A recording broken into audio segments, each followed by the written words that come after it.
We apologize for this brief interruption in the show. As many of you likely know, the Higher Standard podcast is officially sponsored by Transcend Company. Transcend has been my longtime provider for both testosterone and peptide therapies, but they offer so much more. Whether you're interested in health, wellness, or longevity, it all begins with you getting your blood work done. A lab draw will help you get the numbers and establish your baseline. You can go to transcendcompany.com/THSP.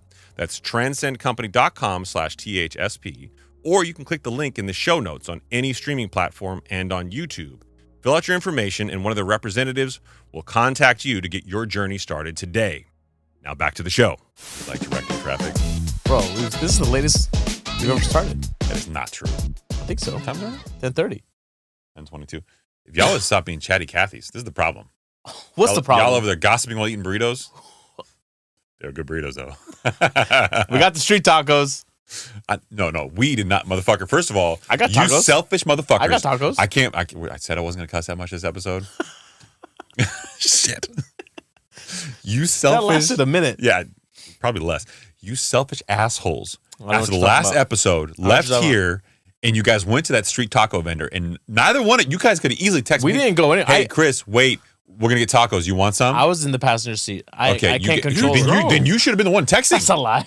You should have been the one text messaging me. Hey, man, we're going to get these street tacos real quick. You want some? Bro, you said drove right past us. You said you need to go mix and master audio. You were making all kinds of excuses. I had to do all that. My mom was in town, but I mean, honestly, she was asleep and she would not have known I had a burrito. Chris, would you like some tacos? No. And Haroon made it up to me by bringing me 2 tacos, but you, motherfucker, you still owe me an apology, okay? Okay, I got you tacos next time. Again. I can't stop. You can't. Yeah, I just can't. You're not above this. I can't. Jesus Christ. On a motorbike.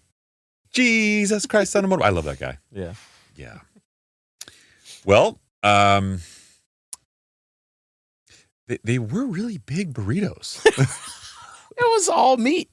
It was like getting triple meat at Chipotle. Okay, you're tempting me now. Okay, I'm trying to be a better human. Floating it. I'm not taking that lob. Yeah. This is once again the #1 financial literacy podcast in the world. Sitting next to me, my partner in time, the one and only, the burrito stealing son of a bitch that you know as Saied. It's been 2 minutes, man. You've cussed 4 times. I know it's part of my language. If you guys want us to clean up the show, let us know in the comment section. If you don't, let us know in the comment section. Welcome back to the show, everybody. Sitting next to me on my left is my partner in crime, Chris Nahibi. You can also call me Potty Mouth. Yeah. That's me. And of course, behind the ones and twos, the man who gifted me 2 wonderful tacos, the one and only world-class DJ, Haroon. Hello, everyone. They were fucking good. They were good. They were good. They were pretty good. They were a little salty, a little hint salty, but you know. So you have not seen the movie Demolition Man? Is that my understanding? I have not. Okay, first of all, that's a national treasure. I don't know what you're doing. Okay. Sylvester Stallone, Wesley Snipes in their prime. Okay. Okay.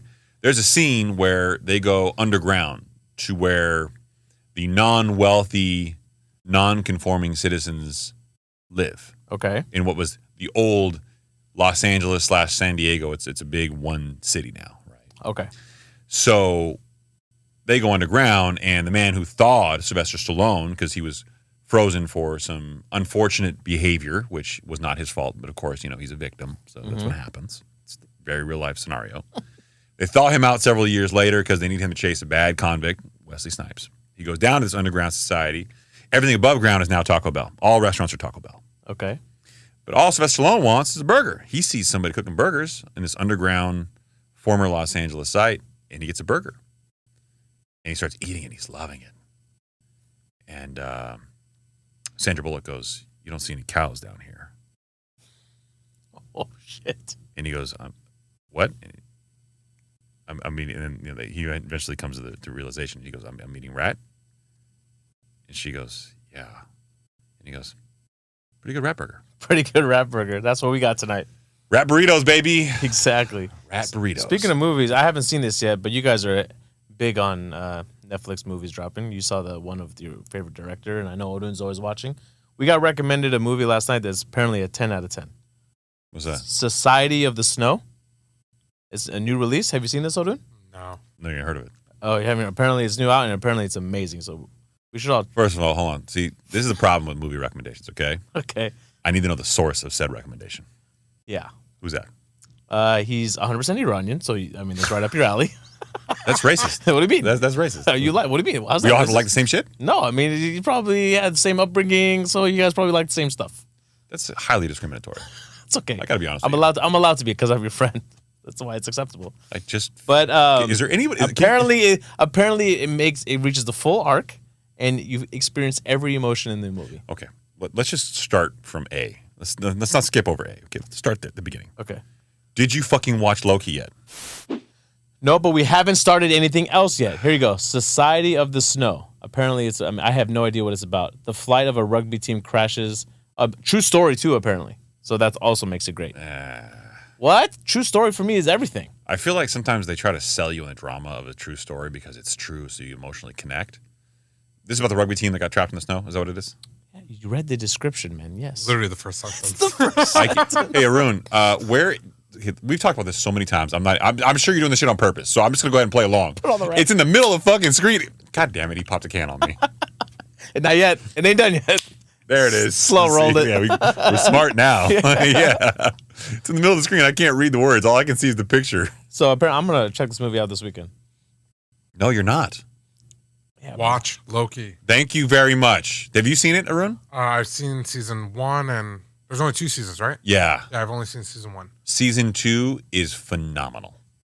We will be watching that. I promise. That seems very disingenuous. No, it's not. You got my word. I honestly don't believe you. How long is each episode? Okay, that right there is you're already looking for an exit strategy. It can't be an committed to hour long. How many? Yes, it can. How many goddamn seasons of Grey's Anatomy did you watch? 5. Okay. How many episodes are in a season? On average? On average, sure. Probably 18. Okay. Fuck. And how long are each episode? On average? That's a good question. I'm guessing like 40 minutes. Okay, shut up. Yeah. Watch Loki. Yeah, I'll watch Loki. Sad part is I like Loki. You know, when Odun introduced me to Marvel, Oh, God. No, Loki, he told me Loki was his favorite villain of all the villains. Is that still true, Odun? Yeah. No. Wait till he watches the end of season 2 and watch how amped up. He's going to come in here juiced. Yeah? He's going to be like, I get it now. Well, then let's watch it together, Odin. We'll ask him out. Like season 1. Ask him out again. He's already, you know what?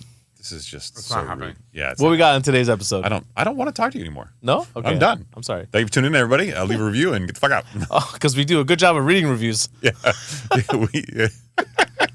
So on social media today, I made a post on Forbes. Let's do this now. I want to make sure that we give her credit. Yes. And a listener who was very kind left a comment, saw me posting on this, saying that she was very disappointed that we missed her review. So when we came into the studio tonight, one of the first things we all talked about was, hey, there was a review on 12/1, December 1st, from this person. Mm-hmm. Did we miss it? And then Saied read it, and I think we may have. So what was her name again? Yeah, Bridget Z. Bridget Z, I am so sorry. These assholes are not. But I am sorry. We love you. We appreciate you. That was a misstep on our part. And to make it up to you, we're reading the top of the show. Top of the show. We're getting into it right now. Here we go. The Goody Good from Bridget Z. The moist Goody Good. The sassafras Goody Good. All of that. Okay, so here's my Goody Good review. Basically, this is my new favorite podcast. I'm a female with a small business. Atta girl. Good job. Yeah, go, shorty. Good job. Go, shorty. I look forward to each new episode and can't wait to hear what new jokes, bullying, and great financial, economic, or housing information will be fed to me for the day. Hopefully it's not an order of appearance, right? Is it that? Yeah, exactly. I love the dynamic between Chris, Saied, and of course can't leave out Orun, spelled correctly, Oh, wow. by the way. Okay. I found Chris through a Mind Pump episode, immediately looked for his social media, and was elated to find out you all had a podcast. By the way, the Baller Buster episode was amazing. I'm assuming she means chapter 1. Yeah, probably. 12/1, yeah. That makes sense. Keep it coming, boys. Oh, hey, there you go. Appreciate you, Bridget. Well, top of the show. See? Yeah. There you go. We're sorry that we miss it. There it is. Yeah, we are extremely sorry that we missed it. And for any other listener out there, if you want to leave us a review, whether that's on Apple or on Spotify, please head over and leave us an honest 5-star review.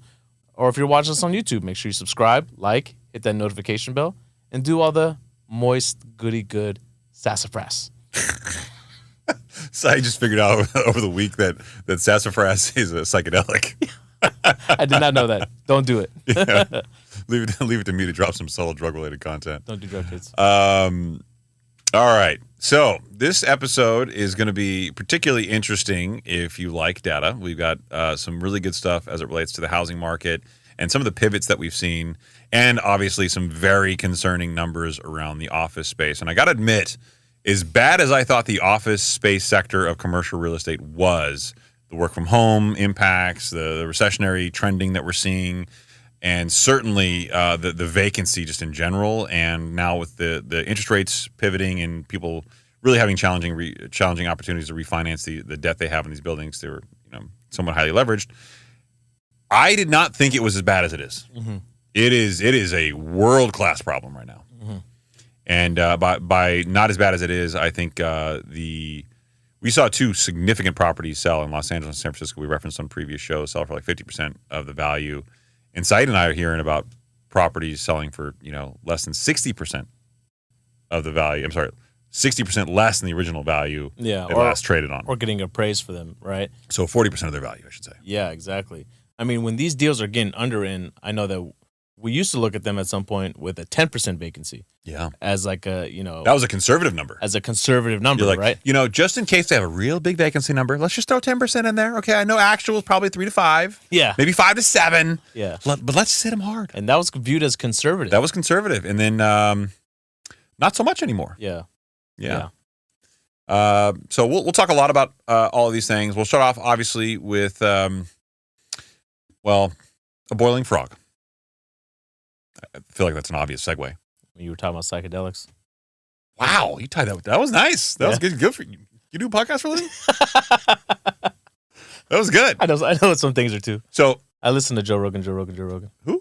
Yeah, Joe Rogan. Joe Rogan. Never heard of him. Joe Rogan? Joe Rogan, you said. Yeah, Mr. Rogan. Oh, there you go. Yeah. Trigger that algorithm, baby. All right. So backstory here. I have a tendency not to sleep very well.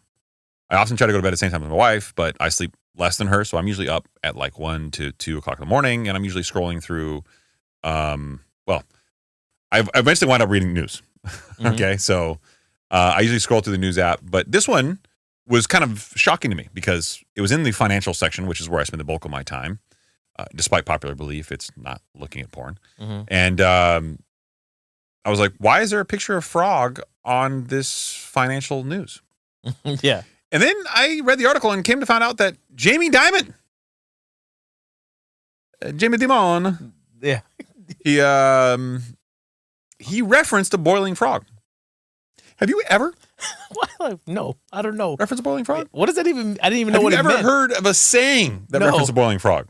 I didn't hear of sassafras. I have not heard of boiling frog. I got to be honest. I don't know that I knew this or heard this before. It makes sense after reading it. Yeah, but I'm going to be using this on future shows. I just want you to know I'm following the footsteps of my mentor, Jamie. Have to. This is not me. This guy's been around the block so many times. He's just finding ways to keep himself interested at this point. He's at the point where he can say whatever the fuck he wants. You know that strategy that some people use where they'll hand out like misinformation around the office, and then they'll find out if somebody comes back to me with it, I know who I can trust, who I can't trust. Never heard of that before. Never heard of that before? No. Well, now he's going to see whoever starts referencing boiling frog is like, bitch, that's from me. Yeah. The U.S., this is from Business Insider, by the way, titled The $34 Trillion Mountain of National Debt is a, quote, boiling frog, end quote, situation for the U.S. economy, J.P. Morgan warns. And if you don't know what that means, neither did I. So, of course, I did some reading. The U.S.'s $34 trillion debt mounting may be this boiling frog phenomenon for the economy as higher deficits and ballooning debt service costs could easily become unsustainable, J.P. Morgan warned. A boiling frog situation is one in which people fail to act on a potential problem that grows over time, causing it to become more severe until it eventually bubbles over. A frog thrown in boiling water might jump out, but if the water comes to a boil slowly, it's too late by the time it notices it's being cooked. See, and I have a problem with this because this could easily be, every U.S. consumer out there, but it says, which people fail to act on a potential problem, but people rest all their faith in all the talking heads in the media that have been spreading all the optimism around.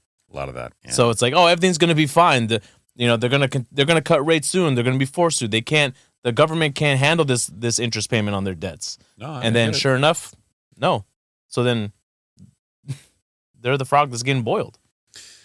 Well, I think it's more than to the talking heads. There's a lot of people, even some good economists, that are just, putting out papers and statements. And there's obviously a bias, but there's a lot going on. Mm-hmm. And it's kind of human nature to want to see the positive spin, I think, sometimes. 100%. I had some friends over literally last night. I don't believe you have friends. Yeah. And they were asking me on, my opinion on what they should do. Should they get into real estate now? Because they hear the optimism. It's going to continue to go up. What do you think? I was like, oh, we just did an episode about this. So maybe we should go check it out. Who's this friend who doesn't listen to the show? Yeah. No, they do. Occasionally listen to the show. Occasionally. Yeah. Occasionally. But it's because they hear so many different views, right? It's real estate's only going to go up over time. If we don't get in now, then when values come down, there's going to be bidding wars, so we might as well get in now. And there's this fear. Like, you can hear it, but when it's your turn to act and you're ready to make that jump, you start to get a little scared, right? More people than not in my life, between the working world and my, friends and family, think I'm a negative, full of shit asshole than people who think I know what I'm talking about. Mm. And it's because they want to believe the optimism that these people who they feel are more educated or more experienced or more experts, they want to believe that because they're like, okay, I can buy into so-and-so's credibility. But they never look at the underlying problem. They never look at it and say, okay, well, so-and-so works for Realtor.com, right? Mm-hmm. So-and-so works for a wealth advisory firm, and they want more assets under management, so they want you to invest because they think the stock market's going to go up. Anecdotally, before I finished the article, one of the things we said was there was going to be a market correction, right? Mm-hmm. One of the things we said was that the stock market was likely to be overvalued, and it was a focal point for the Fed, not directly, but correcting valuations in the stock market and the housing market. We called this presumptive recessionary economy the Great Correction. Yes. Well, believe it or not, this has been, I believe, and don't quote me here, but I'm 99% sure this is accurate. I think this is the worst start in the stock market for a year since 2005. Oh, this early after the first week? Yeah. Oh, wow. I know it's early. It's only been like 8 days, but right. That's a pretty compelling start. Right. Well, before every recessionary economy, the previous quarter or the previous few quarters before that has always had a strong showing. So that's always been the case. What is there this? You go. Stock market news, January 8th, 2024, S&P 500 rebounds boosted by the Magnificent Seven. So, yeah, so today was the first day that actually kind of bounced back up. But I think leading into this was pretty bad. The Dow Jones Industrial Average the industrials are having a rough start to 2024. The blue chip index is down about 1.1% this year, on pace for its worst performance in the first 5 trading days of the year since 2016. Mm-hmm. I think it actually went to 2005 once it all was aggregated together. And FYI, Haroon, just a little fun fact, that's on the side of the screen I can't read. Seems like you did a great job. Yeah, I did a little head bobbing here, but if the video comes out on YouTube and it looks like I'm doing the Macarena. Got a Sugar Shane on. Yeah. Dip, touch, dive, and dodge. Yeah. All right. Well, the age-old frog metaphor could easily apply to America's debt situation, the bank said in its 2024 outlook.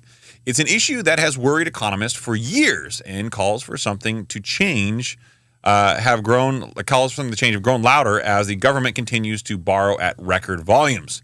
The national debt hit a freshie $34 trillion this month, the result of lawmakers lifting the U.S. debt ceiling last year to avoid a default for the 80th time.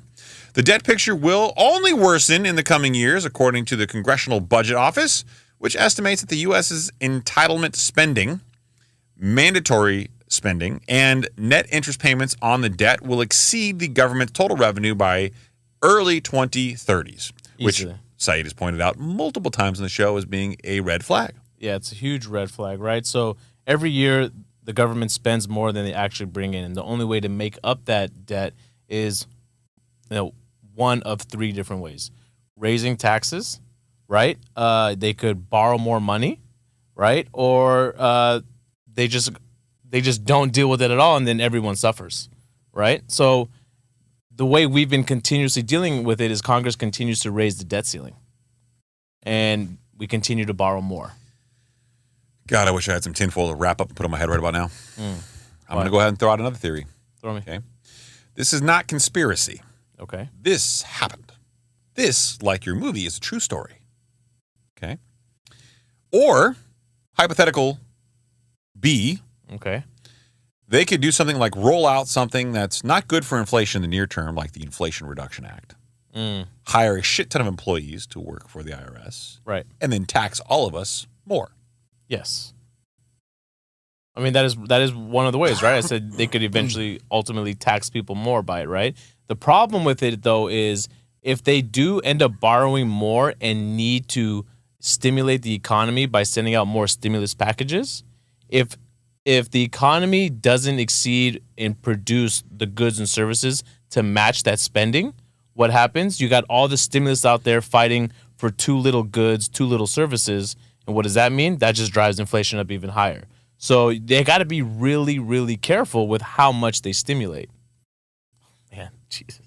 You see, I'm trying to be a better human, Saied. We said we weren't going to start this show. We said. And if you're going to come in here with that. Chosen one, man. It's right there. Haroon, I mean, it's inappropriate, right? Yeah. Whoa, what was that? Haven't spoken in a minute. That was a little bit of frog throat. I haven't coughed yet, though. You're going to be proud. I've been coughing my ass off. What is wrong with us? We need an air Cold filtration season, man. system in here. It's man. not because... Jesus Christ. He's cold. You need an air filtration system, and I just need alcohol. We're getting bougie in here. Jesus Christ. What happened? We used to do this in a garage, and we sounded totally fine. Actually, have you listened to those episodes at all recently? We've come a long way. The audio was not good. Props to the listeners that hung around. I am ashamed of us. But yeah, that was it was not good. All right, finishing off the article, the problem for the U.S. is the starting point. Every round of fiscal stimulus brings the U.S. one step closer to debt unsustainability.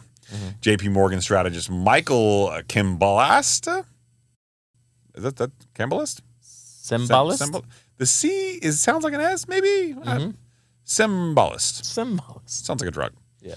Side effects are not include nausea and anal leakage. However, we're accustomed to deteriorating U.S. government finances with limited consequences for investors, and one day that may change. The boiling frog analogy. The guy with a weird, funny last name that sounds like Cembalest added. Who told Jamie this was a good idea? I mean, somebody was like, "Hey guys, we're gonna put out a report, okay?" And I'm not a zoologist, but this is a fucking great reference. Honestly, there's fear mongering, and then there's this. Wait, what? I mean, that frog looks scary. Why would he want to paint anybody out to be a frog? I read this entire thing at like 2:00 in the morning Like, because it had a frog on it. Yeah. They won. I lost. you saw J.P. Morgan tied to a frog, and you're like, done. I just wanted to see Jamie Dimon talk about eating frogs. But I eat frogs in Paris when I take my private jet to Davos, whatever the fuck. Davos, yeah. Oh, did I see that video of the guy in Davos just tearing them a new asshole? Amazing. He's like, we need to stop having these conversations about everything else. We just need to talk about taxes. Yeah, dude, he came in hot, and he's like, when I flew in here, I was blown away by all the opulence and the wealth. There was 150 private jets at the airport. And then we all sit around a room talking about philanthropy and the world economy and climate change. And climate change, but we're not adding more. Why are we taxing people more? Like, why are we taxing people who can pay for it? He just went off, and I'm like, God damn, Look, know your audience, bro. I'm all for having. I know exactly. Yeah, they're like, you will not be invited back. Yeah, not only you're not going to get invited back, but he's probably dead. Yeah, exactly. He lost his job. Yeah, everything. His hard drive to his computer, all of it. But yeah, he's at home going, right, how did I lose everything? Yeah. The thing is this, right? Look, I'm all for having like productive conversations about climate change. Okay, I'm not saying it's a bad thing, but it's the easiest thing to hang your hat on if you got nothing else to hang your hat on, right? That's what all the celebrities do. Like, you got Leonardo DiCaprio out here talking about climate change, and it's like, bro, he doesn't give a fuck. Come on, bro. I've seen your yacht. I've seen your yacht. I've lived vicariously through your Instagram. I know what's going on. Come on, dude. You're not on biodiesel. Okay. You're flying. Not only you flying privately, you're sending them out privately. Come on. Did I hear an attempt for Haroon to like chime in on biodiesel? No, this is literally what Saied just said. The private jet. Oh, He's yeah. flying out to conferences on private jets all the time. Dude, he's flying girls out to his house on private jets. Yo, send out the PJ for her. That's what he's doing. DiCaprio? Come on. Yes. No. Yeah, pick her up and bring her to the dock. I've seen DiCaprio at parties. And I've seen him multiple times. And I got to be honest with you. And this is not because I run in those circles. It's because somebody I knew ran in those circles. And I was always like invited. Like I was the poor friend. Yeah. Like, hey, poor friend, do you want to see the other side of life? And I'm like, yes, I'd love to see the other side of life. Let's go to your parties. And I'll be the poor friend. Okay, Eddie Murphy. That was really good. Yeah, thank you. So I went and so he several parties. He always has a hat tipped low. Okay. And these are parties with like security and they're private. Yeah. Hat tipped low and in the corner. And if Really? you're Leonardo DiCaprio, you don't have to like go after women, right? Like, No, they're gonna come to you. Yeah. Just show your face, lift your hat up. Boom, like magnets. But Yeah. he's not like out socializing. It was weird. I mean, it's hard to relate, right? Clearly, I'm a poor friend. I mean, I've seen you at parties and you're not socializing. You're just like, you don't talk to anybody. No, I don't like people. That's you. No, that's the difference. So did you try to become Leonardo DiCaprio? Is that it? No. Like he made me look normal. Yeah, exactly. Like I'll walk around and just not talk to you. But he'll have his hat like low, like in the corner, like kind of creeper status. Yeah, like, hey man, it's me, Saied. I'm not creeping on you. I'm purposely not talking to you. Yeah. Like I'm uppity. Remember me? I'm from the podcast. Yeah. Remember that one time I saw at that party and you didn't talk to anybody because you were trying to like, be famous? Yeah, I was there. That was cool. That was it. Come on the pod, bro. Yeah, exactly. Let's talk about Tobey Maguire, bro. Yeah. All right. So next article from MoneyWise. I got a funny story for this one too. Incredible distortions. Mm-hmm. That's a weird word to read. In our marketplaces, 45% of real estate agents claim they're struggling to pay rent. 45%. That's just the real estate agents, right? And if you're not good with fractions, that's almost half. Right. Another bad sign for the housing market, but 2024 could be better. Yeah. That's the kind of optimism shit we're talking about, okay?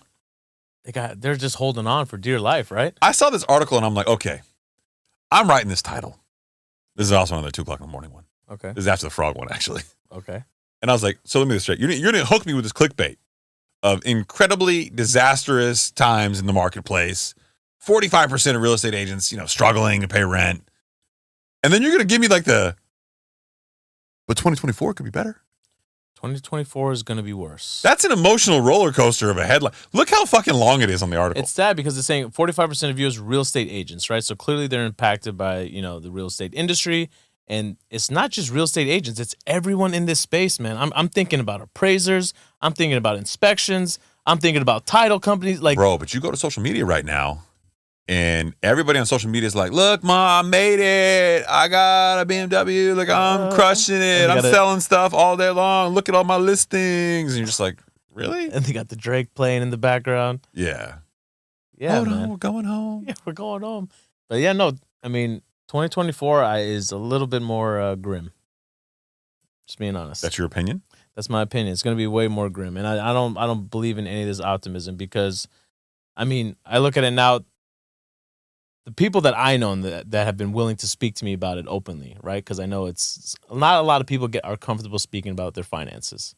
A lot of people did not receive the same level of pay increases that they had received in previous years.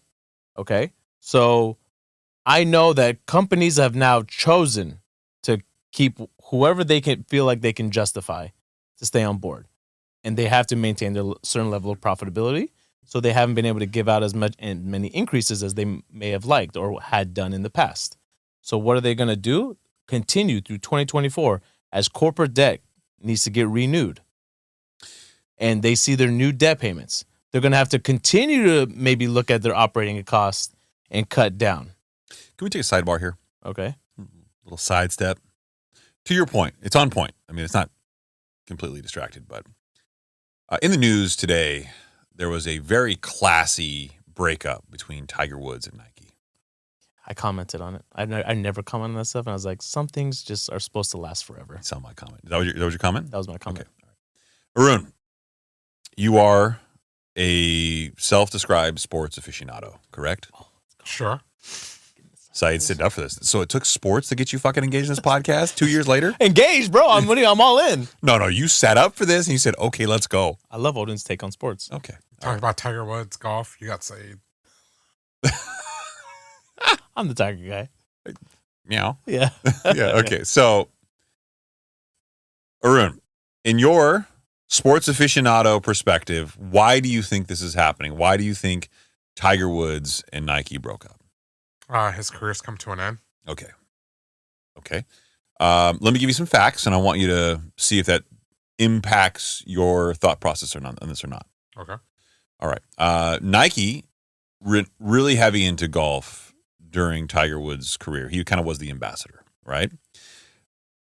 Phil Knight can go to effectively any sporting event he wants to in the world, but he really only goes to two: Oregon football and Tiger Woods golf. Tiger Woods' mother and Phil Knight are rumored to be very close, and Tiger Woods and Phil Knight are rumored to be very, very, very close. And there's some tragedy, some loss that they've shared together, and that kind of galvanized their bond. Mm-hmm. I think the breakup today was very classy and well articulated by both parties, both Tiger Woods and both by Nike. But I think there's a bigger theme afoot. But does that change your perspective at all? Do you still think that the reason why is Nike said, you know what, Tiger's just not the Tiger Woods we once knew? I don't think that's the case. Oh, good. I'll get your very happy and eager take in a minute here, young boy. I'm glad you joined the podcast finally. You addressed it to him. I did address it to him because I want to know his sports aficionado perspective. All right. Is your perspective unchanged? Is that still your thought? Yeah. Okay. Saeed, what is your perspective? I think he was up for a new deal, and he thinks whatever he did for the brand deserves a certain level of payout. You know, it's rumored that LeBron has an undisclosed contract for what he's done in his brand with Nike, and I'm sure he wanted something very similar. Okay. And that would mean an absorbent amount of money. Okay. Well, boys, I would say for a financial literacy podcast and for a show where we've talked about things like a rolling recession, we've talked a lot about earnings trouble and difficulties. Haroon, let's just play a little fun game, right? Let's just pretend you're as good as Jamie, and let's Google Nike, and let's Google Nike spending cuts. Oh, yeah, we did. We covered this on the show. We did cover this in the show. I'm glad one of us remembered that. Yeah. Nike to cut right? $2 billion in costs, including layoffs, due to predicted decrease in consumer spending. Nike announced it will cut costs by $2 billion over the next 3 years on Thursday, including layoffs amid a softer second half revenue outlook for early 2024. Okay. This came after they received a 10% haircut on their stock. Correct. Well, this is the reason why they got the 10% haircut of their stock. And just to be clear, there's another great example here built into this. A softer second half revenue outlook. You mean shittier. Yeah. So when we talk about getting a soft landing, you're getting a shit landing. Right. You see how the same financial vernacular can be twisted? Yep. That's what we're talking about here. Okay. I believe this is the real reason. I think what Nike did is and I don't know if you guys know this, and I would expect Haroon because he's all things sports. Nike originally made golf equipment like golf clubs and golf balls. They stopped producing that several years ago. It wasn't a good moneymaker for them. They kept the apparel line. Mm-hmm. I think largely because of the relationship between Tiger Woods and Phil Knight. But I think they just couldn't afford him anymore. To your point, I don't think that he asked for more money. I think he knew where his career was at. He's just not on the level that he once was. He's kind of in the twilight years, if you will. I think this was a huge cost-saving initiative, and I think you'll see them pull back dramatically from the golf side. Well, I think, there's a lot of uncertainty going around in the golf space, and especially if he's on the tail end of his career with everything that's going on with the Saudi League, Live, and what's going on with the PGA. There's a lot of uncertainty with how this all plays out moving forward. And with some of the better players, signing with Live, meaning there'll be less eyeballs on the PGA tournaments where Tiger's at, I just don't think the cost-benefit analysis is there for them. So I think these cuts have materially impacted somebody as valuable and as close a nexus personally to Nike as Tiger Woods. Yeah. And yet we all can do things like think that we're safe. Oh, it won't affect me. Yeah. Tiger Woods just lost some of his major money. Big time, man. Yeah. And we all think it doesn't affect me. So Wells Fargo has announced, I think, $1 billion in potential job cuts themselves, right? we talked so much about this last year, about how it would be rolling into other sectors. And here we are, top of the year, we're already seeing massive numbers. Now, the jobs report has not reflected this yet, and it'll take some time to get there. But I think you can start to see that creep in. But the real estate sector, like we were talking about earlier, has been impacted dramatically already. And this data is lagging just as much as the rest of the data is. We're just starting to see it roll in. Yes. So I think you're going to start to see this exasperate and kind of roll into other industries, the rolling recession we've talked about before. According to the MoneyWise article with the really sexy title that we read earlier, according to a monthly report by Alignable, and I've never heard of them, 45% of real estate agents who own their firms said they had trouble paying rent on their offices in November. That's 5% higher than October and 10% higher than in September's reading. In October, pending home sales were down 1.5% from September and 8.5% from the same period in 2022, making the lowest pending sales figure since the National Association of Realtors began tracking that statistic. So it doesn't sound like a big percentage change, but is the lowest number since they began tracking it. It's even worse than during the 2008 financial crisis. Okay, so let's frame that. Yes. You have the lowest amount of sales, lower than the height of the Great Recession, the single largest modern recessionary event that we have experienced, which we know had a huge and dramatic impact on values. Right. Over 60,000 agents left the industry in the 6 months leading up to May of 2023. That's how old this data is, and that's how lagging these indicators are. Right. So again, you're talking 60,000 agents that left up to May of 2023. You can imagine how many more have left since that time. Because they can't just hang around, right? There's annual dues that it costs them to stay on board. Yeah. And here's the irony. I have to read the last sentence because the last sentence is hilarious, so I included it. According to the National Association of Realtors, data analyzed by Reventure Consulting, which provides real-time data on the housing market, doesn't feel very real-time. That's a little. I got to be honest. You might be overselling the sizzle there. Right. You know what I mean? I mean, so this is citing pending home sales in October. If everyone listening remembers, we routinely cite on the show the pending home sales index because it is one of those economic indicators that we like to look at, even though it's backward-looking data. I'm sure the December pending home sales data is going to look a little bit better because rates started to come down a little bit, and we saw that some people start to come back in. Now, whether those deals actually close or not remains to be seen, because I have an article in here that we can get in now or in the later end of the show, the final one from the Wall Street Journal, Haroon. Buying home and auto insurance is becoming impossible, right? It is. I've been getting a lot of DMs asking for us to talk about this, and to be truthful, I don't know there's a lot to say other than the fact that it is happening. Yes. It's happening in fire hazard zones. It's happening in hurricane, tornado zones. It's happening in flood zones. There are some people in California, and California is one example of many, but California has a California Fair Plan. It is kind of like the insurance of last resort. There are so many people that are having to resort to that because no one will cover them, or the cost is so ridiculous, they're basically saying they won't cover you. Right. So this from the show. So they're actually actively trying to get out of policies however they can. I actually have a friend that reached out to me and wanted to get the inside scoop on this. Again, with this reference to friends that I don't believe that you have. Literally, the insurance company, and this, I'm not going to name out the name, but it's a big insurance company that we all know of. State Farm. Right? Could be. And literally said, based on satellite images, looks like you have some damage to your roof. We will not be. Come on, is it State Farm? No. Right? And Farmers. Could be. Is it Farmers? Yeah. And fucking Farmers. Fucking Farmers, right? That's Said, my insurance company. Based on the satellite images, there's tile damages to the roof. We will not be renewing your policy. And my buddy was like, tile damages to the roof? Right. It's like, come on, bro. So we literally fly the drone up there. We take images. Like, no, there's no damages at all. You and your alleged friend flew a drone up there? Yeah, I got a drone. DJI Spark. Okay, I'm sorry. So you were at his house?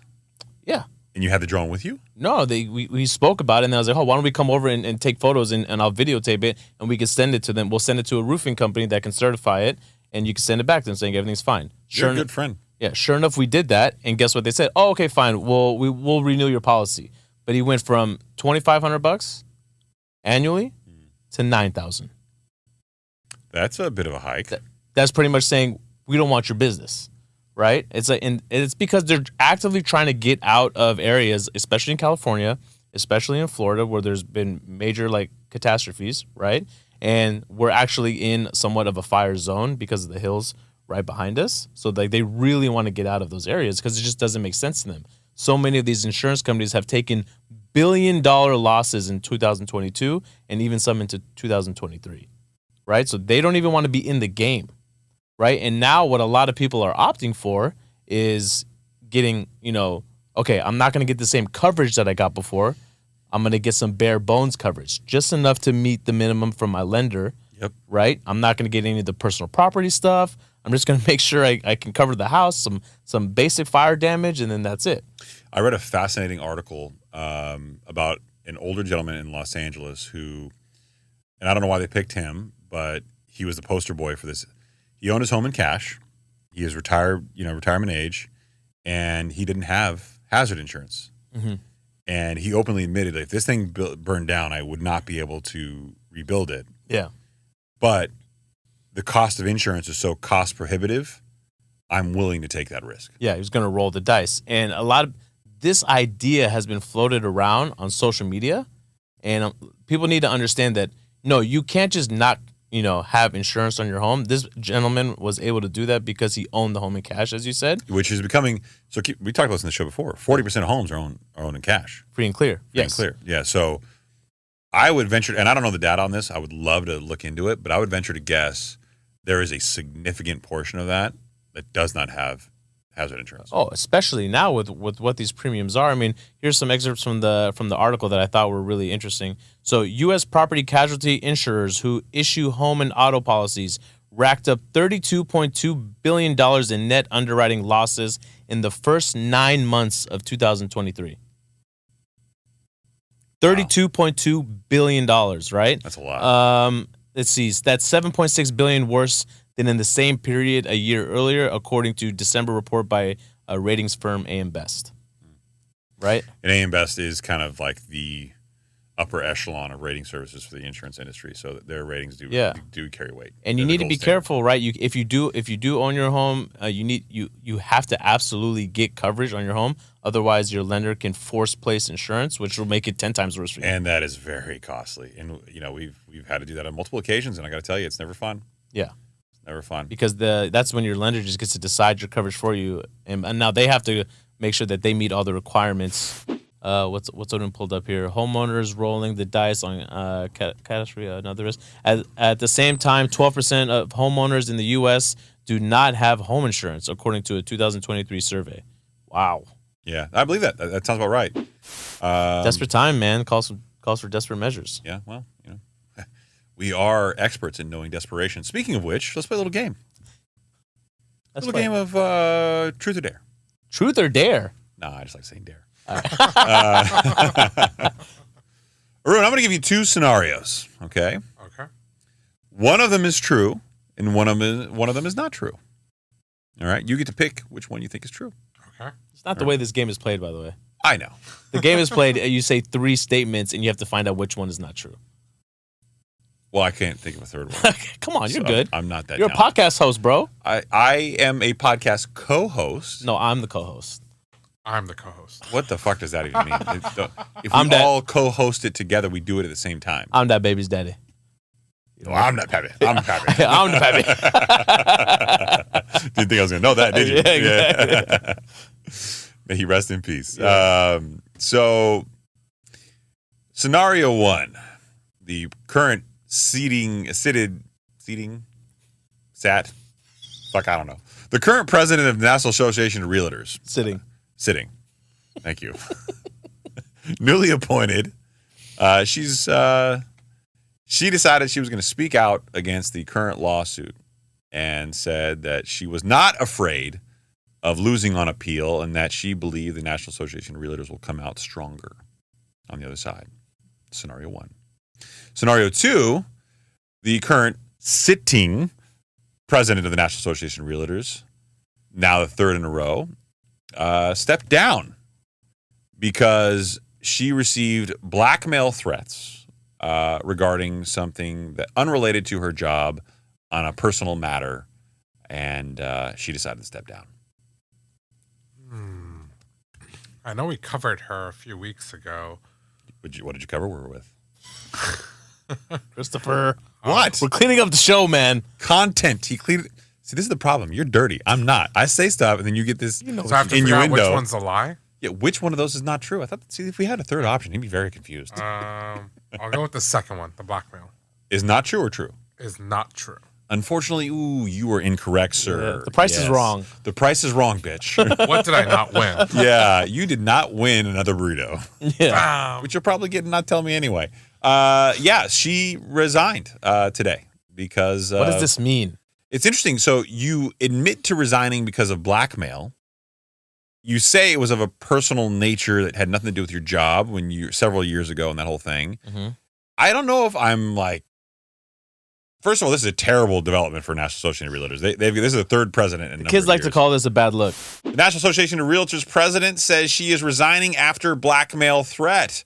Tracy Casper, spelled with a K, not the friendly ghost. The president of the National Association of Realtors on Monday said she was resigning after a blackmail threat. Casper's predecessor as president, Kenny Parcel, resigned last summer after the New York Times published a story detailing claims he sexually harassed women he worked with.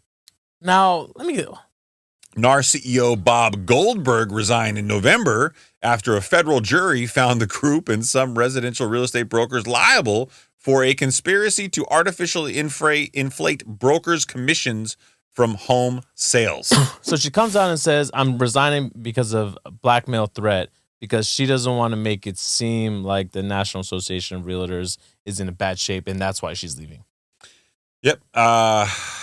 It's interesting. Go back up there, Arun, a little bit. Even though we know they're in bad shape. All right. Casper, a married mom of 7 grown children, thank you for putting on the right side, refused to do so and instead reported the threat to law enforcement. Is that just a little insight? Like, why'd you guys say a married mom of 7 grown children? Well, I've never if seen Arun that had before. scrolled up a little bit higher, I could have read the paragraph before, which probably made it a little more sense. NAR president, Tracy Casper, said she had notified the group's leadership that she recently received a threat to disclose a past personal non-financial matter unless she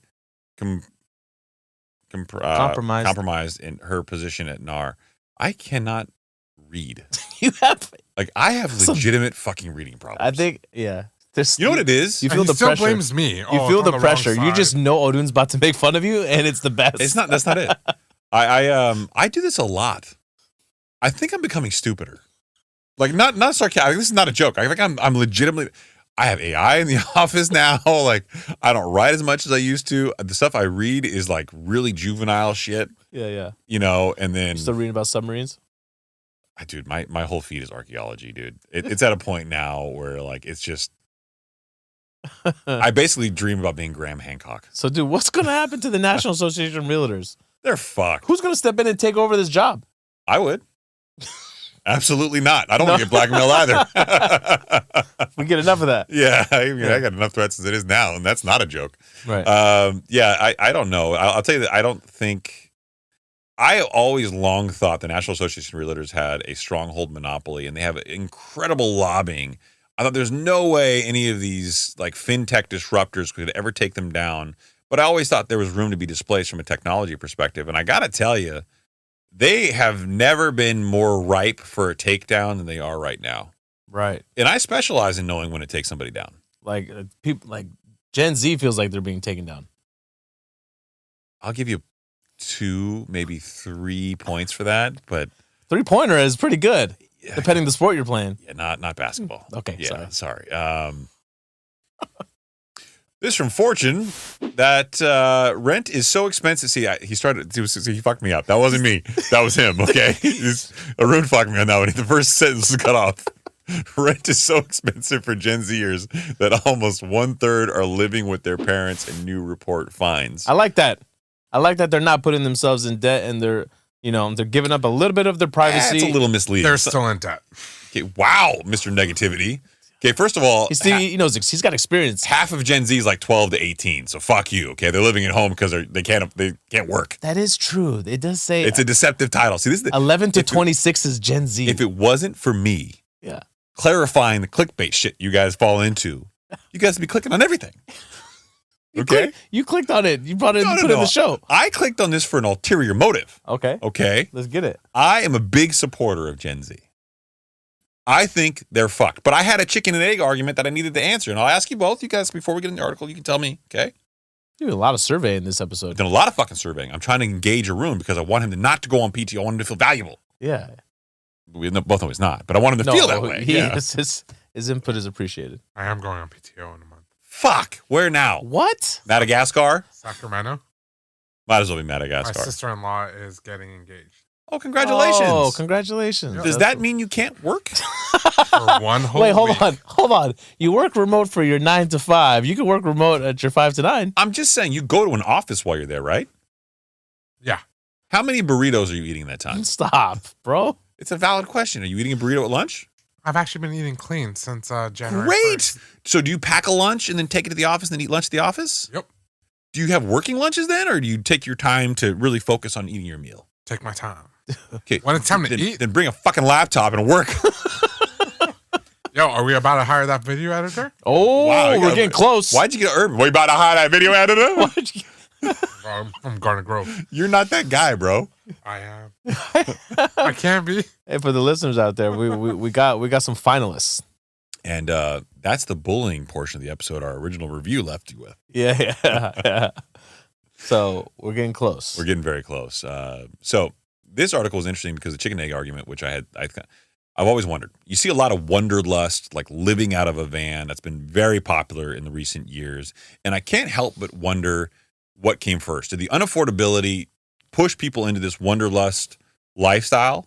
Yeah. Or did the wanderlust lifestyle just happen to be there as homes became much more unaffordable and it just kind of developed in I think a lot of this, pair? personally, I think a lot of this stemmed from the pandemic because my dad, who's a mechanic, okay, he one of the accounts that he has is one of the larger RV companies in Southern California. Oh, and he services them. I didn't know that. During the time, he said their lot completely empty. They had never sold more RVs ever because people weren't flying anywhere. So they said, okay, why don't we buy RVs and we'll just travel the country. I looked into buying one. It wasn't probably even flying. It was probably just working remote, right? So I mean, there's definitely some of that as well. You're absolutely right. And it's just people were like, I have the ability to work remote now, and let's just travel and work at the same time. And he said their lot was empty when it went from full to empty, right? And I think that got really popular. And then obviously with social media, and I just feel like the younger generation, even Gen Z, right? They're more willing to try something like this because they know if we're not going to buy a house now, they're not just going to stop living life. I gotta be honest about something. Uh-oh, what'd I do? This is awkward for me too. Okay, Okay. I just want to be clear. I don't mean this in a disrespectful way. What'd I do now? But if any one of the three of us was gonna be like full into the RV and taking the family and the kids, that's you. You're that guy. Okay. I'm shocked you don't have one already. That's this guy. He told me he was looking to buy one. Yeah, dude, but he's spending like $200,000 on the backyard. he's like traveling constantly. I mean, bro, that guy next to you lives on the hills. He said, "Fucking, I got hills behind my house and fucking couldn't catch on fire." Haroon, how rich are you? Oh, dude, he's doing Very all right. close to black card rich. I gotta be honest. It would not surprise me if you had a JP Morgan Palladium card. This guy, I can't wait for him to flex on you with the Palladium card. You know, that's his life mission. Bro, What, my to flex goal- on me? To get the Palladium and be like, fuck out of my way. And that's Jamie where Dimon told me to tell you to fuck off. I want to get into that black card. What is it? The airport. I want to get into that Centurion little area. Lounge? Yeah, I want to sit there before Chris and be like, it's full. Sorry, buddy. There's no room. I gotta be honest, man. You better watch your tone. Because whenever we go on the higher standard road trip, Yeah. and I purposely do not let you sit in the Centurion Lounge with Saied and I want you to know this is why. You can take your Palladium ass outside.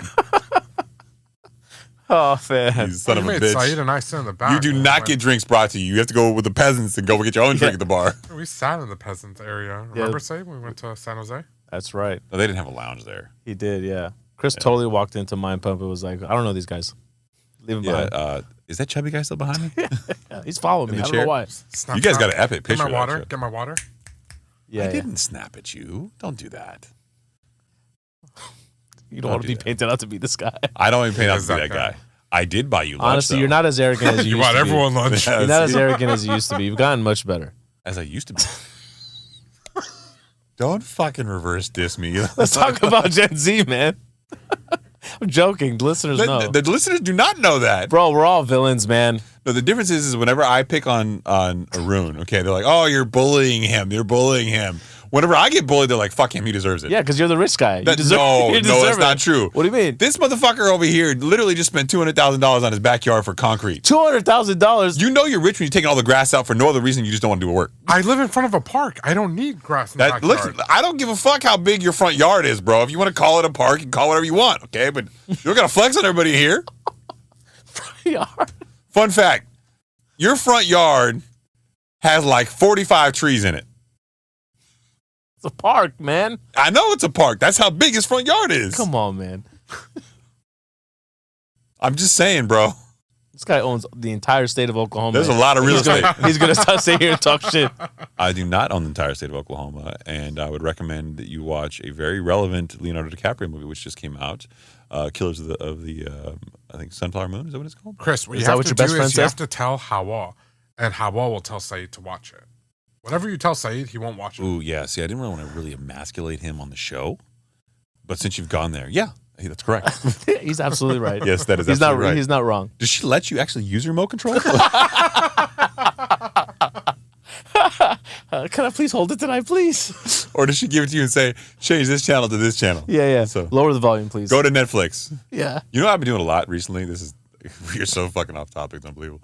You know what I've been doing a lot recently at home is we started this when Carter was young and, he's sleeping upstairs. We have a small house. So I know you guys don't deal with this struggle like I do, but small house. We have Apple TV, so we actually use our AirPods Oh, okay. with the Apple TV. Why?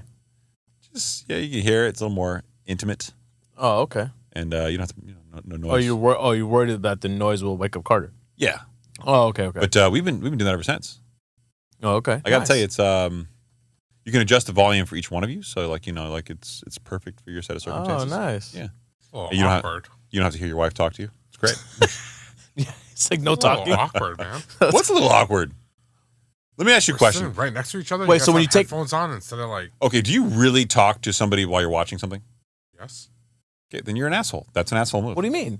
You Wait, don't- what if you that's want? the cardinal rule of what if- watching something. You don't talk to somebody in the middle of the movie. Wait, what if you want to understand something, or you want to make sure they caught? Did you catch that thing that just happened? Then you're an asshole. What? Then They what- will ask you if they didn't catch something. No. But If you have to spell it out, okay, so you're that guy who thinks that you're just king shit, and you go, hey, you saw that, right? That detail's gonna become important for you because you need to know that. You're that guy. No, I in the corner of my peripheral vision, I could see that maybe she grabbed her phone or she, reached for. Oh, you missed it. Just keep backpedaling, brother. You're never getting that remote control again. Yeah. Jesus, I feel bad. You want to cut that part out? No. No, I didn't say anything wrong. Do I dare say it? No, we're just going to keep going here. America has long struggled to provide adequate, affordable housing. You're so fucked. An issue that's become increasingly dire over the past few decades and supercharged since the pandemic, to Saeed's point. Now, new data is showing that things aren't improving much for the next generation. In fact, 31% of Gen Z live with a parent or family member because they can't afford to rent or buy their own place. A new survey of only 1,249 U.S. adults from Intuit Credit Karma finds. That's actually a fun fact that we don't talk about enough in the show. A lot of these surveys, in my mind, are from too small of a pool. But they'll broadcast them like they're fact, and they'll occasionally throw this in. Sometimes they won't even tell you the number of people they surveyed. Right. So you got to be really kind of weary of some of that data. The next paragraph even kind of further elaborates on why that's even more critical to look at the data. First, some context. Gen Z spans those born between 1997 and 2012, currently aged 11 to 26. That's a little bit of a problem for this data. Come on, Fortune. While it isn't exactly newsworthy that 11 and 12-year-olds would live with a family member, Credit Karma's survey includes responses from those only 18 and older. Hopefully the survey was of those that are 18 and older. Look, first of all, I get that Midwest is a little bit different, and they certainly are out of the house a little bit earlier. A little bit earlier. But there's not a lot of 18-year-olds that are moving out. Yeah, man. And Not right now. And if you're going to college, does that count as moving out? Because you're not. I mean, that's not the same thing. What if you get Well, if people are moving out for college, generally speaking, aren't parents taking care of that for them? So, Yeah, and if they can no longer afford to move out, that's a sign that times are tough or rent's too high. Yeah. In 2022, the typical American renter became rent burdened. This is the real reason why we're talking about this article, meaning 30% of the median income is now needed to pay the average rent. 30% for the first time ever. While income growth that finally outpaced rent growth in 2023 helped renters some, the national rent-to-income ratio still sits at 30%, according to Moody's Analytics, which is considered rent-burdened. Gen Zers certainly aren't the only ones struggling. Of U.S. adults across generations who rent, 24% say they can't afford their rent anymore. 24%. Almost a quarter, if you like fractions. The report finds causing almost 40% to sacrifice necessities to pay their housing bill. But the hardship is exasperating among millennials and Gen Z. 30% and 27% respectively are struggling to pay their rent versus 10% of those who are at least 69. Wow. I mean, look, we've covered on the show now, like, it's cheaper to rent than it is to buy. So what are they supposed to do, right? Some people don't have the luxury of either going to school somewhere where their parents live nearby, right? And they have to pay. Or it's either that or live at home. If the kids are choosing to live at home, like after the age of 18 to save some money, I think that's a smart move. If you have that luxury, you should absolutely take advantage of that. 100%. For as long as you can. And if you have supportive parents like that, you should count your lucky stars. Not a lot of people have that. Here's a question for you guys. I did. I stayed at home till like 24. So did I. 25 for me. Yeah, for that exact reason too. I moved out and then came back, and then I left again before I turned 26, maybe at 25. Mm-hmm. But, I had the college thing, and there was some gap in between. But yeah. No big deal. Yeah. That's why I look at it. I'm like, that doesn't really count. It really counts when you got a job and you're working and you're not in school, in my mind. Right. Unless you're working full-time and in school, and those people, I get it. Yeah, different. Yeah. What's the question, Haroon? Well, how does this affect the housing market and then, like, just the broader economy with everyone, with, was it 31% staying at home? Man, so I could throw out a lot of statistics at you. 75% of the middle class, just the middle class, not the lower class included, and certainly they're in this group in their entirety, cannot afford to buy a home right now. 88% of homes in the market are overpriced. That's by Fitch data. So, I mean, there's a lot of compelling numbers right now that basically say, let's make it as colloquial as possible. The housing market's all fucked up. Mm-hmm. Okay.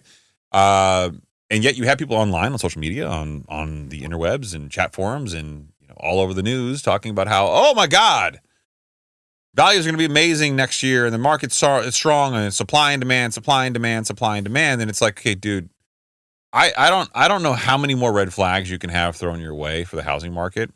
We just talked about how many people, 60,000 real estate realtors left by May of last year. I'm sure more have left by, since now. The National Association of Realtors is in a tailspin. I mean, it's just bad. Mm-hmm. The loss of the judgment they lost. You got home insurance, which is a massive problem, which again, we spoke about. You've got affordability at its worst since 1981. And truly, I believe that's actually an underestimate. I think it's its worst ever, personally, my opinion. And then you've got a whole entire subset of kids, and they really are kids, for at least half of them are, that will not be able to buy a home. They will not be able to buy a home for much, much longer, if at all ever, which means they can't build their number one source of wealth. Number one source of wealth for most Americans is the equity appreciation over time in their home. And fun fact, it used to be the American dream, life, liberty, pursuit of happiness. Pursuit of happiness meant home ownership, property ownership. It was a very simple equation. You could get a decent job, making decent money, and buy a decent starter home. Build equity over time, level up to the next home, and that would be your forever home, or maybe the second home after that. But you would have this opportunity to build equity, leverage that equity, get into a new home, and live a wonderful life. And this was for most jobs. Middle class meant you had a guarantee to that. And now, middle class, and maybe I'm just being a cynical asshole, and maybe I'm just bitter that you two are rich and I'm not, but maybe it's true. If 75% of the middle class can't afford to buy a home, are you really middle class anymore? Mm-hmm. Right. What is the definition of the middle class at that point? I honestly don't know anymore. I think those are outdated terms. I think, and the big issue here, not only for the Fed, but also for the government, because I mean the government wants everyone to continue on with that American dream of wanting to own a home, right? It benefits them, it benefits all parties, it benefits the economy, right? I mean, I believe the real estate market in and of itself comprises of 5% of GDP, right? But the reason why it takes a little bit longer for this to come down is, sellers are stubborn. They're gonna continue to hold their prices until they have to bring them down. And where are they going to buy? Where are they going to go? Exactly. Where they're gonna go? Where they're gonna have to pay double or sometimes triple as much. I honestly believe the real estate industry, and I'm not talking about realtors. I'm not talking about lenders. I'm not talking about banks. I'm not talking about homeowners and home sellers. I'm talking about everybody in aggregate. They fucked themselves. Everybody wanted the lowest possible rate, and you were an idiot not to take advantage of it. So everybody refinanced you, and everybody bought property, and everybody got into this mix, and we had this whirlwind of jobs that were created, and it was easy for everybody to get the loans, to make the loans, to buy the property, to sell the property. And we screwed ourselves. Yeah. We screwed ourselves. And just as an example, I mean, I lived through 2007, and I saw title companies that were these massive income earners. New Republic. I remember walking into New Republic, and this is after they closed down during the Great Recession. Massive office space, and it was just a ghost town. There was like 2 people in cubicles in the entire building. Right. I remember walking into Fremont Investment and Loan in their location up in the Brea area over there, and this is towards their liquidation, and just seeing everybody gone. And it was all the same. Is everybody lived the high life, but nobody planned for the other side. And I look at this and I think to myself, like, we didn't plan for the other side. Yeah. We're already there. We're already on the other side. Yeah. And the only way one key factor that would really expedite this process and, bring values down is if there would be, a higher unemployment figure. Okay. We're going to get that. We're going to get that. You can't have Wells Fargo, Nike, all these people laying people off and not have that number rise. And if it doesn't rise significantly in the next 6 months, look for the Fed to go, you know what? I don't really feel like cutting rates so much. Yeah, exactly. I mean, it's one of those things kind of like, I can't remember who said this, but I thought it was a really good analogy where it's like, when you're turning on hot water and you're trying to get the water warmer, right? If you make a frog analogy here, I'm going to fucking kill you. No. Okay. I enjoy Uncle Jamie. But when you're turning it on and you're trying to get the water just right? Companies out there that are laying off employees, they only want to do so much as they have to, right? And they're going to have to continue to heat that up. And as everything continues to happen and profitability remains low and they have to continue to cut costs, they're going to have to continue going until they have to completely overheat, right? And then that's when they're going to have to lay off a lot. And you're going to see industries, like we mentioned on the show, it's a rolling recession. Sector by sector by sector, they're going to start doing it. They're going to start heating it up until it gets too hot where you get burned. Good analogy. And I just thought of something. We can't share it publicly because I don't want anybody to steal this brilliant idea, but maybe you tell me if it's stupid or not. Why don't they have faucets where you can adjust like a little like red line or blue line on them so you know where your hot should be to be perfect for you? Just set the temperature like you would, the AC or the heater, and then boom, it should just go there. Not go there like automatically because you still got to turn the knobs, right? So it's not gonna be digital, but you could have like a little marker that's like a little red spot. No, but you adjust and put on. But your seat in the car, you just hit the button, it goes to your preferred seat. Yeah. What if it's just a button that you select and it just goes to your desired temperature every time? Why you got a big dick my analogy? I think mine was simple. It was I think simple. Mine was analog. Better. Mine was way better though. Because there's nobody has digital faucets. Bro, this is 2024. You're not okay, you're a Kardashian. That's what it is. Your house is that fucking big. You're balling out that much. You got digital faucets now? Is that what you're telling me? No, the little temperature thermostat thing on the fucking. No, okay, well, fuck me, right? I thought my idea was good for an analog society. It was a good idea. I just enhanced it. Like you could at Transcend come.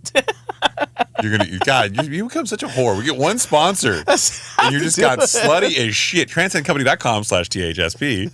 That's transcendcompany.com/THSP. And fun fact, I am on Motzi and Testafensine or I can't remember whatever the second one is. I'm on both of those now. I started Sunday, somewhere there.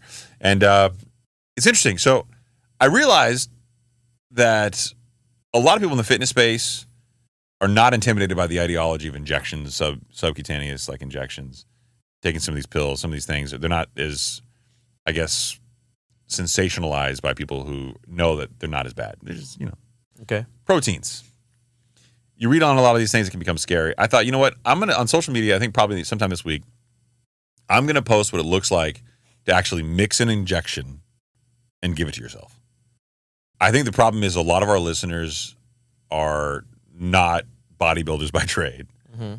And as much as you might be into fitness and certainly into longevity, I think a lot of these topics are intimidating, and the ideology, the mechanisms of actually doing themselves scare people. Yeah. I mean, there's always been this bad stigma with it. So it's going to take, some examples like that to, clear the stigma. Well, let me phrase it differently for most people.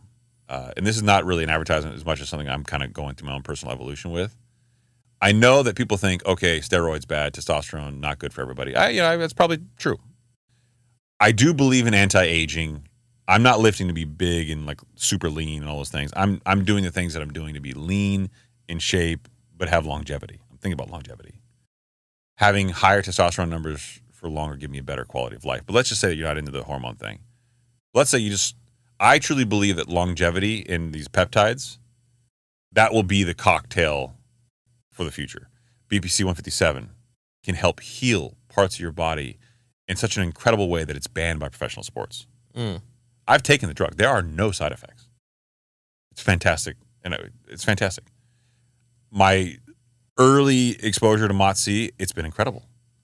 I've never had more energy with, frankly, less carbohydrates and felt this good in the gym. I told you, I could have gone for 3 more hours in the gym. I just knew I didn't want to be sore as shit the next day, so I paced myself. Mm-hmm. It's incredible. I get why these things are built for longevity now. I didn't get it before. I certainly get it now. Yeah, especially after you've gotten a chance to feel it. Yeah, feel it.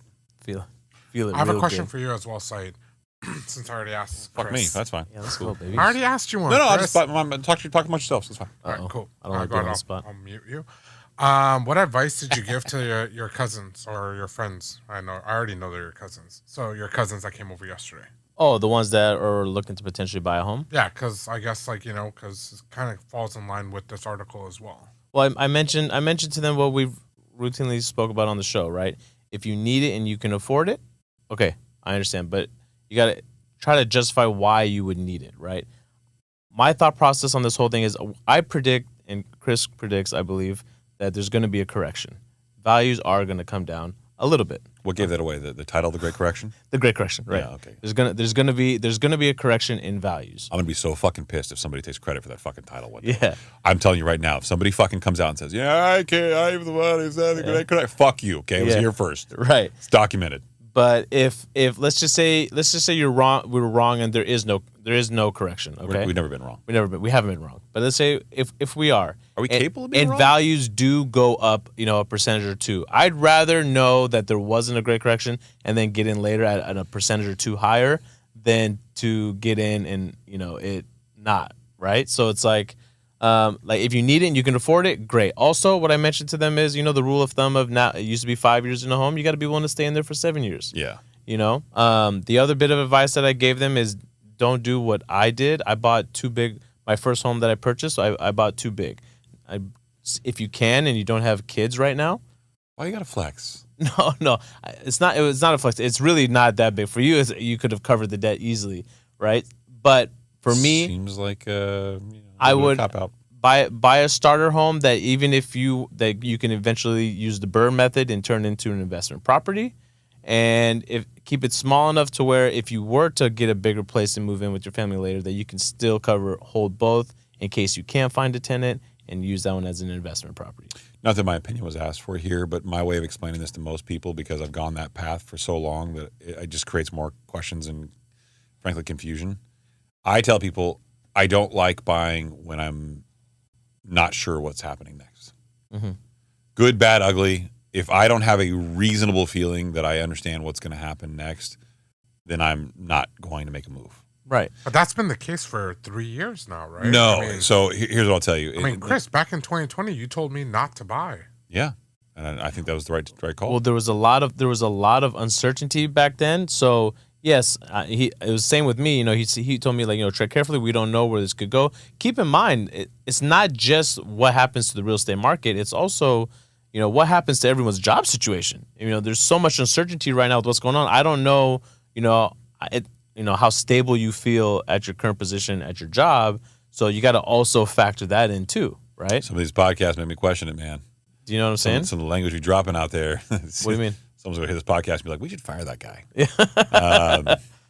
No, to Haroon, to your point, yeah, I have not bought an investment property because they just don't pencil probably since 2021, 2022. So we're out somewhere in there. Yeah. And I have been very concerned about where the economy's going. And I don't really care if I make or lose money on the investment per se, as much as I don't want to take the free cash and invest in something that I'm not comfortable with. And I just haven't been comfortable with this market for a long period of time. And maybe it's a gut instinct thing. Maybe it's not. You and Saied both needed the home, so obviously that was more of a priority. But Right. I do think I just got a bad feeling. I look at all the data. It's hard for me to ignore what's going to go on. And like everybody out there who, you know, has their underground bunker, that what if. Mm-hmm. I feel like right now I'm in my bunker and I'm waiting to see what the world does. They might kill each other, they might not, but at least I know I'm safe for right now. Yeah, for me, it was a no-brainer, and I got really lucky with my current life situation at the time because number one priority for me at the time was I needed to get my kids into the right school district, and it didn't matter how that looked like. Yeah, Yeah, we made the right decision for you. I get yeah. that. Is that the last article, Haroon? Are we done? No, there was one more, but we can either save it for the next one. Ooh, the Office one. This is a short read. I'll just read it real quick. Because I had something too after this that I wanted to ask you. Well, like I wanted to get into Elon, his drug use. his drug use. Hey, man. I wanted to get your take as an executive at a publicly traded company. Did you see his response? No. You didn't see his response? Good. So, you know, witnesses have come out, anonymous witnesses have come out and said that, you know, he's been seen taking LSD, cocaine, Microdosing, ecstasy. Well, he himself has said it. And he himself has come out and has said that it's an amazing escape and it's good. You know, he's not the only one. Bill Gates has acknowledged that he's done it. Steve Jobs has acknowledged he's done it. Well, psychedelics have a pretty significant connection to creativity as well. Yeah. And then he came out and he responded on his platform, X, and he said, well, whatever I'm taking, I should probably keep doing it because it seems to be working. So, yeah, okay, look. You know, and it's, you know, board members who are rumored to be really, really close to him. Yeah. Right? Yeah. Aren't really reacting, right? But it should also be noted that SpaceX requires him to take a drug test. Government contracts. Because they get government contracts. Yeah. And they haven't found laces of anything in any test that he's ever taken. So I don't understand why this is all coming out now. Like, why does this feel like a smear campaign? Okay, so, wow, there's a lot number one, he's waged a war against the traditional mainstream media. So these sentiments and thoughts, and these are likely all voiced in the mainstream media. So just keep in mind there's something there to think about. Number two,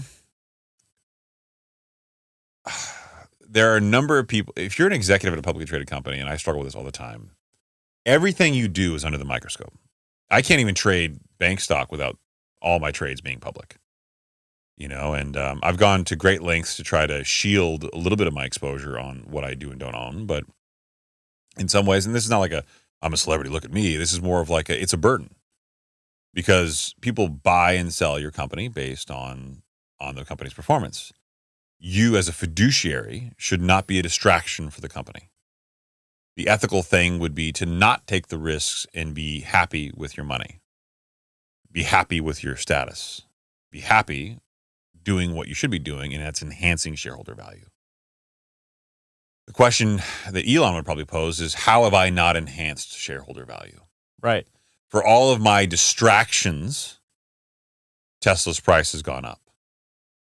You know, SpaceX's value has gone up. Mm.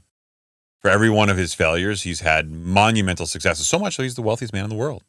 It's really hard to argue with that. Yeah, but one of the other ones too that I forgot to mention that he takes is he's got a prescription for ketamine for an antidepressant. So? No, I know. It's all well and good while the companies are doing well. Here's the problem. The second the company starts to not perform or doesn't have positive guidance. Well, right? And this is where it gets dangerous because we saw this with Sam Altman over at OpenAI. The board of directors can be held personally liable, right? They have a fiduciary responsibility to the shareholder. Yeah, we covered that. And their liability from a corporate governance perspective is significant.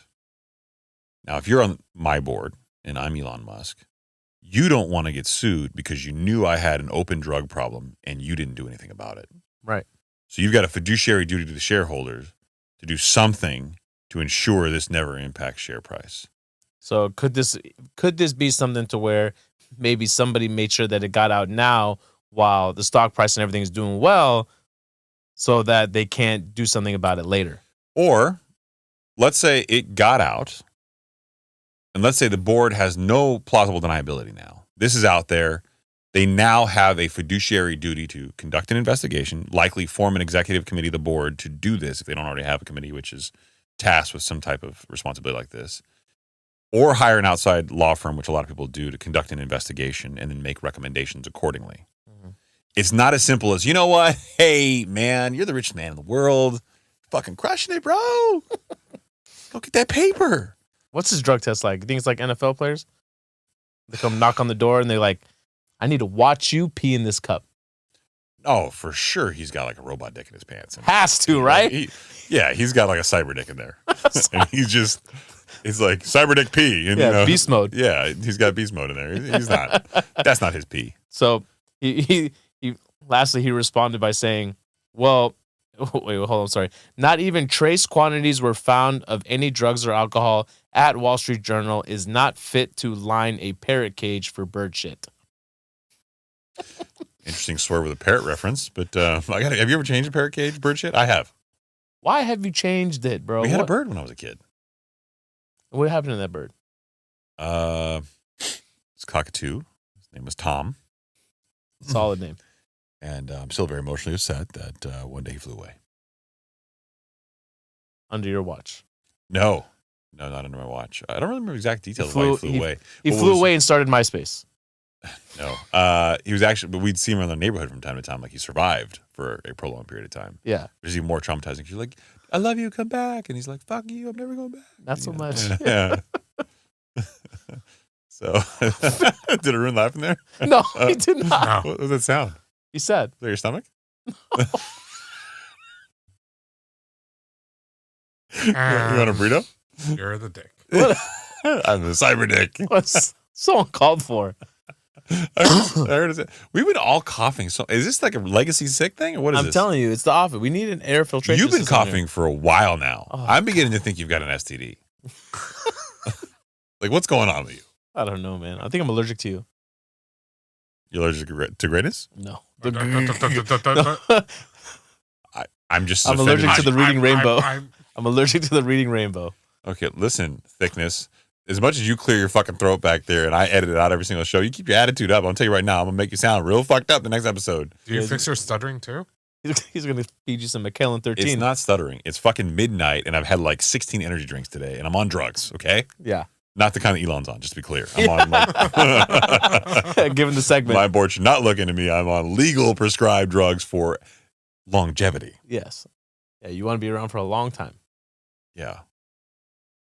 Well, I feel like with the preservatives that's in all the energy drinks that I drink, I'm going to, it's going to cancel each other out. Counterbalance a little bit, yeah. So, all right. We say we wrap this up?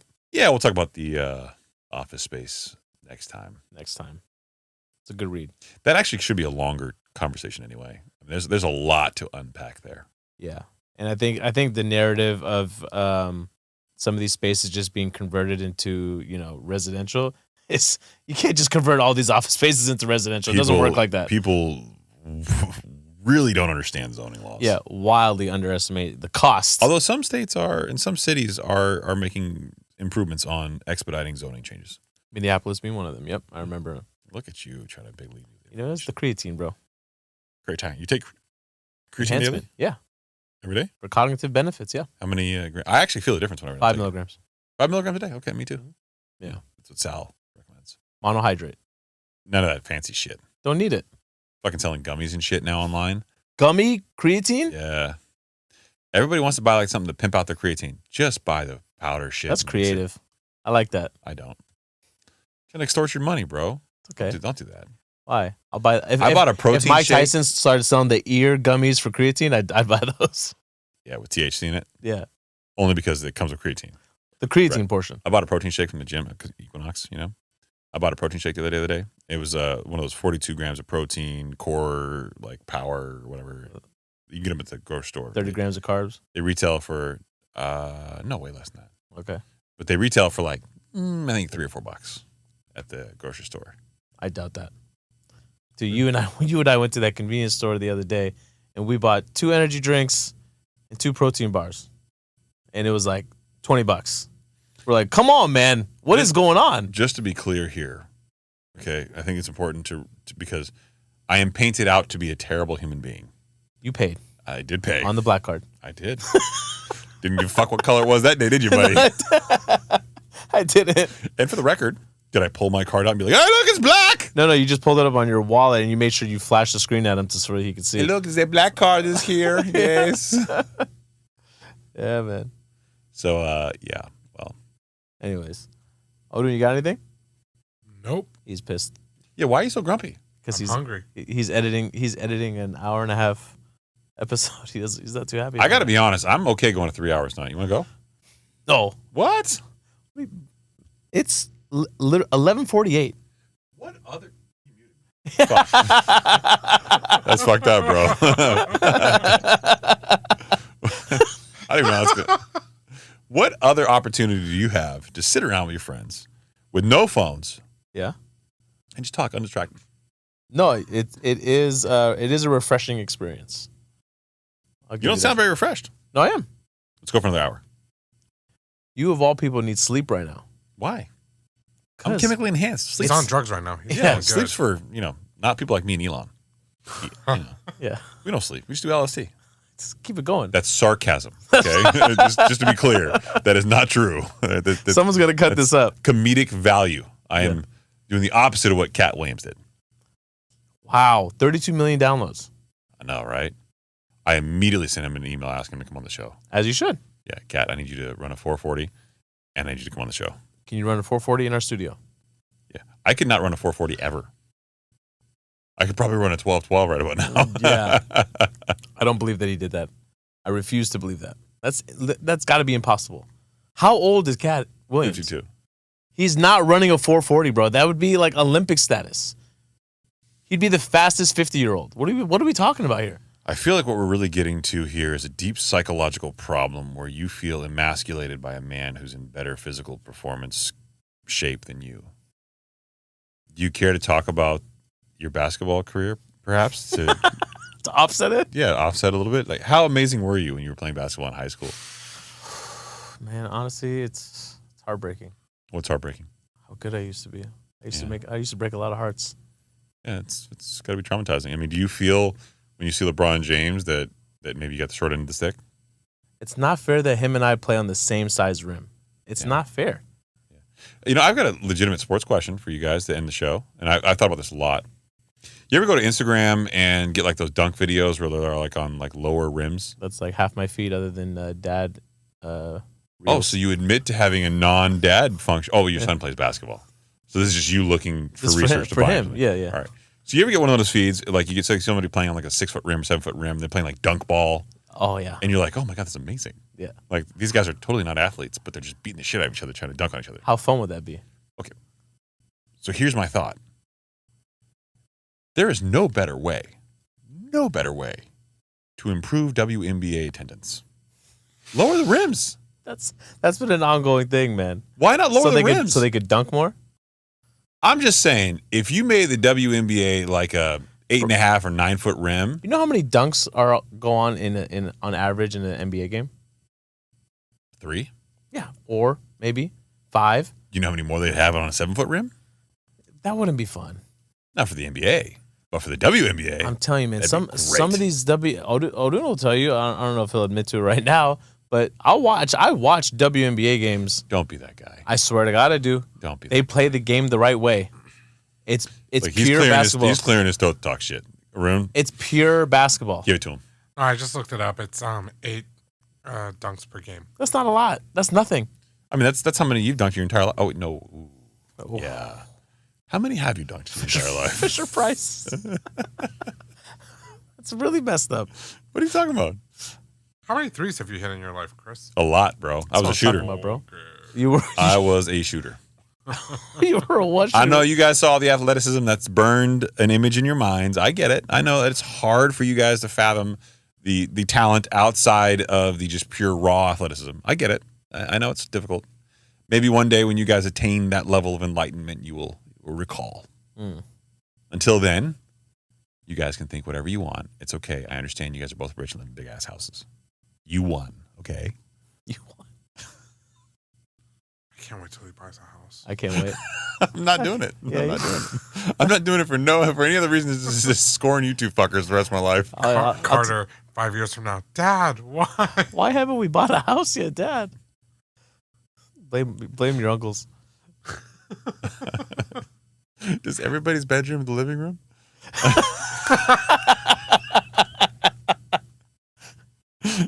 That's a mean joke for many reasons, but I'm just gonna. All right, you're laughing at it, and he spent $200,000 on his. Why you're trying to? You want people to message him Because I came in here one day and he legitimately had a conversation with me for an hour talking about how he wanted to tear down the entire house except for one wall and rebuild. For no other reason than he's like, I think we just want more space. They want to turn it into their forever home. Bro, I want more space too, man. Buy a house, bro. I can't afford it like you, bro. I ain't got it like you. It would be cheaper for them to do that than to sell it and buy a new home. Right now. Which, I got to be honest with you, is also questionable. It's crazy, right? Yeah. All right, can somebody please cut me off? I'm You're going. clearly intoxicated. You got anything to go to? Also sarcasm, okay? Not true. I'm sober-ish. All right. You got anything? Yeah, I got a lot of things. Like what? If you're going to give me the opportunity to go for 3 hours, I'm going to take you 3 hours. God damn it. Good night, everybody. Bye.